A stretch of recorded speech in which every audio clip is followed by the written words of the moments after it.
महाभारत में एक सबसे रोमांचक और सबको अपनी ओर आकर्षित करने वाला किरदार था जिसका नाम था कर्ण। सूर्यपुत्र कर्ण एक महान योद्धा और ज्ञानी पुरुष थे।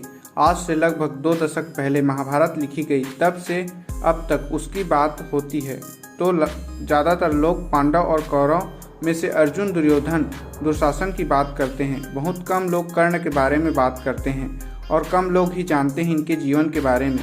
आज हम आपको कर्ण के जीवन से जुड़ी कुछ रोचक बातें बताने जा रहे हैं। चैनल में नए हैं तो चैनल को सब्सक्राइब करके नोटिफिकेशन बेल को ऑल में सेट करें। दोस्तों, आप लोग से एक रिक्वेस्ट है, आप लोग वीडियो तो देखते हैं लेकिन लाइक, शेयर, सब्सक्राइब नहीं करते, तो प्लीज़ सपोर्ट कीजिए। महाभारत में जितना मुख्य किरदार अर्जुन का था उतना ही कर्ण का भी था। कर्ण को श्राप के चलते अपने पूरे जीवन काल में कष्ट उठाने पड़े और उन्हें वो सम्मान नहीं मिला जिसके वे हकदार थे। कर्ण एक क्षत्रिय होते हुए पूरे जीवन शूद्र के रूप में बिताया और युधिष्ठिर, दुर्योधन से बड़े होने के बावजूद कर्ण को उनके सामने झुकना पड़ा। एक बार कुंती राज्य में महर्षि दुर्वासा पधारे। महर्षि दुर्वासा बहुत ही क्रोधी प्रवृत्ति के ऋषि थे। कोई भी भूल होने पर वे दंड के रूप में श्राप देते थे, अतः उस समय उनसे सभी लोग भयभीत रहते थे।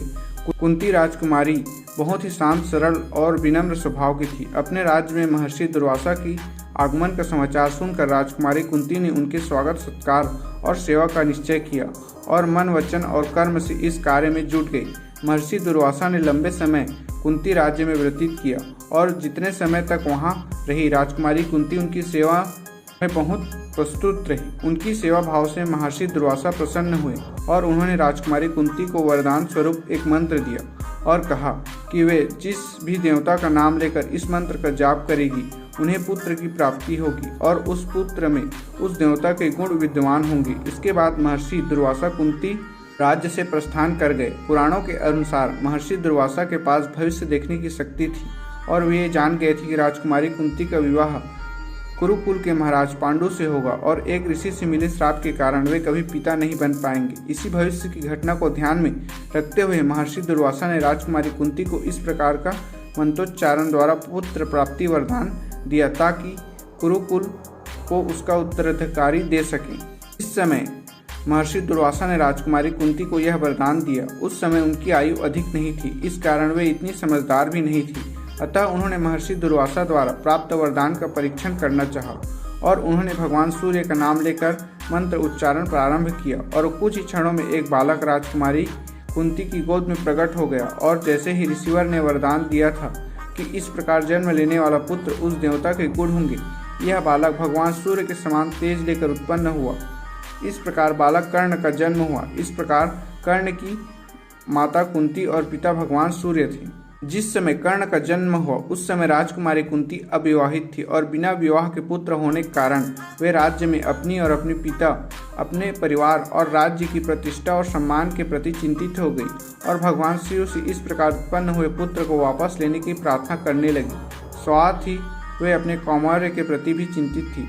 तब भगवान सूर्य ने उन्हें आश्वस्त किया कि इस प्रकार पुत्र के जन्म से उनके कौमार्य को कोई क्षति नहीं पहुंची, क्योंकि भगवान सूर्य इस पुत्र के जैविक पिता नहीं, परंतु वे इस पुत्र को वापस नहीं ले सकते क्योंकि ये महर्षि दुर्वासा दिए गए वरदान से बंधे थे और वरदान को पूरा करने हेतु विवश थे। इस स्थिति में राजकुमारी कुंती ने लोक लज्जा के कारण पुत्र का त्याग करने का निर्णय किया, परंतु वे अपने पुत्र के प्रेम के कारण उसकी सुरक्षा हेतु चिंतित थी।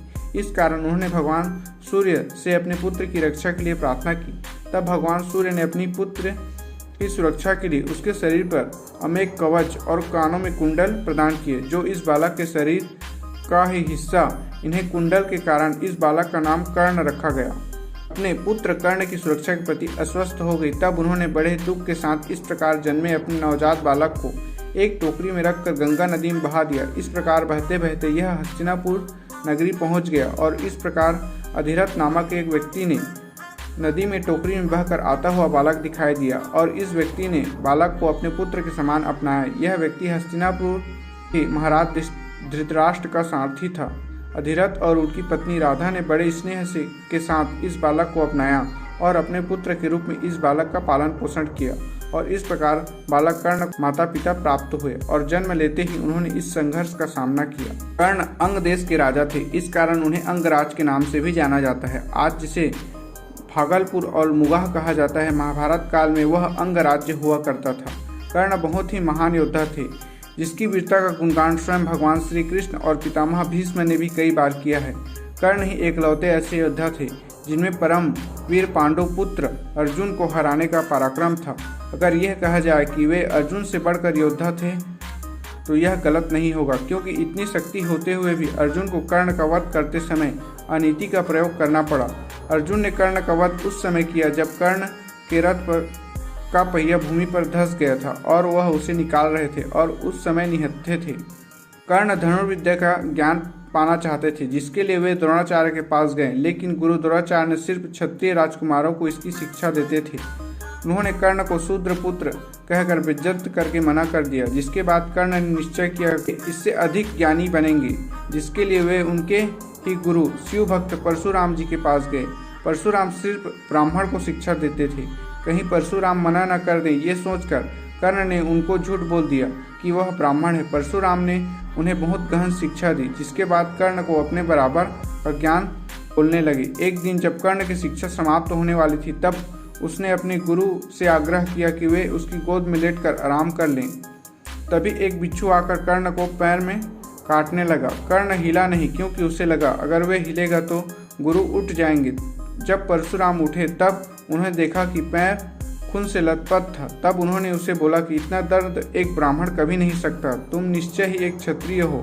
कर्ण ने अपनी सच्चाई खुद भी नहीं जानता था, लेकिन परशुराम उससे बहुत नाराज हुए और गुस्से में आकर उन्होंने श्राप दे दिया।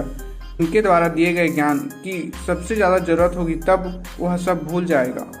दुर्योधन 100 कौरवों में सबसे बड़ा। दुर्योधन अपनी कनिज भाई पांडवों से बहुत द्वेष रखता था। वह नहीं चाहता था कि हस्तिनापुर की राजगद्दी में उसे अपने बड़े भाई युधिष्ठिर को मिले। कर्ण दुर्योधन की मुलाकात द्रोणाचार्य द्वारा आयोजित एक कार्यक्रम में हुआ। यहाँ सभी धनुर्विद्या अपने गुण दिखा रहे थे। इन सब में अर्जुन श्रेष्ठ था, लेकिन कर्ण उसे सामने से ललकारता था।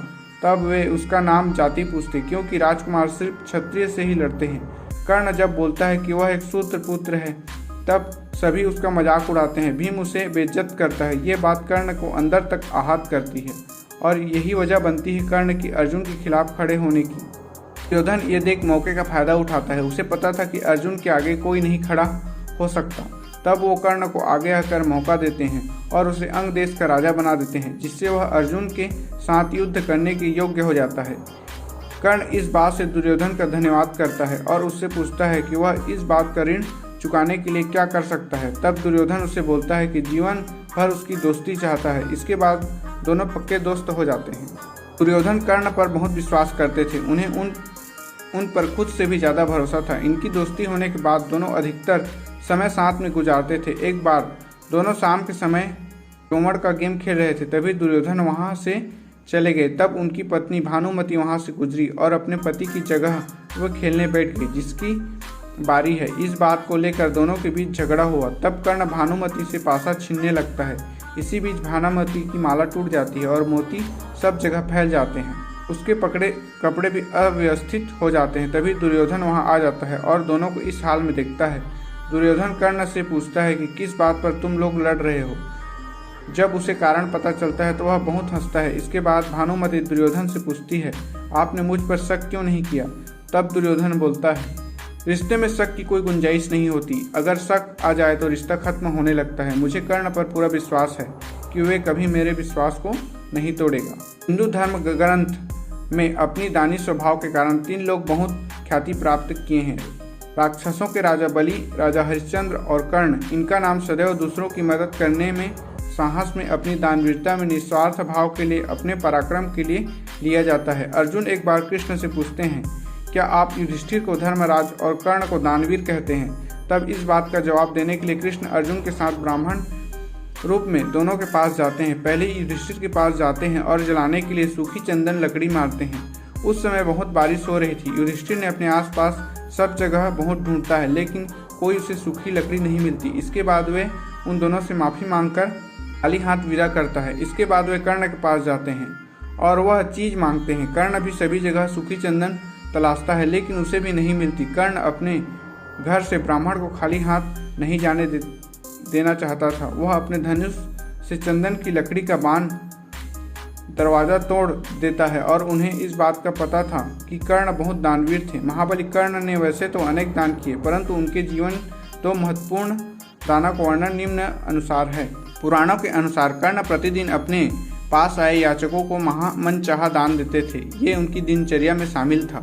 महाभारत युद्ध के समय जब वे अपने स्नान और पूजा के पश्चात रोज की तरह दान देने लगे, तब उन याचकों में भगवान इंद्र अपना रूप बदलकर एक साधु के रूप में आए और कर्ण से कवच और कुंडल मांग लिया। कर्ण ने बिना अपने प्राणों की चिंता किए अपने कवच और कुंडल अपने शरीर से अलग कर उन्हें दान स्वरूप दे दिए।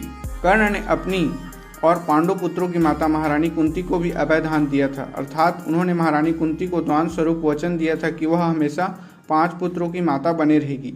उनके सभी पुत्र में से या तो अर्जुन की मृत्यु होगी या स्वयं कर्ण मारे जाएंगे और वे महारानी कुंती के अन्य 4 पुत्रों का वध नहीं करेंगे। अपने इस वचन को निभाते हुए युद्ध में अवसर प्राप्त होने पर भी किसी भी पांडु पुत्र का वध नहीं किया, उन्हें भी जीवन दान दिया। कर्ण और अर्जुन भाई होते हुए भी बहुत बड़े दुश्मन थे। दोनों के पास बहुत ज्ञान और शिक्षा थी। दोनों अपने आप में एक दूसरे से बेहतर समझते थे, लेकिन दोनों कर्ण ज़्यादा बलवान थे। ये बात कृष्ण भी जानते थे। वे कर्ण को अर्जुन से बेहतर योद्धा मानते थे। कृष्ण ने अर्जुन को महाभारत युद्ध से हटकर भारतवर्ष का राजा बनने के लिए बोला था, क्योंकि कर्ण युधिष्ठिर व दुर्योधन दोनों से बड़े थे। लेकिन कर्ण ने कृष्ण की ये बात ठुकरा दी। कर्ण अर्जुन के पुत्र अभिमन्यु को महाभारत की चक्रव्यूह में फंसाकर मार डाला।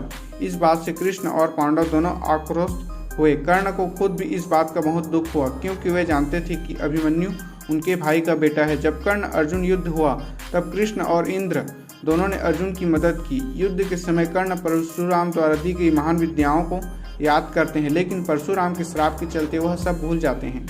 युद्ध के दौरान कर्ण का रथ मिट्टी में धंस जाता है, जिसे निकालने वह धनुष नीचे रख देते हैं। ये सब कृष्ण की चाल थी। इसी बीच अर्जुन उन पर वार चला देते हैं। अर्जुन अपने बेटे अभिमन्यु की मौत का बदला कर्ण से लेते हैं। Thanks for watching. Subscribe for more video.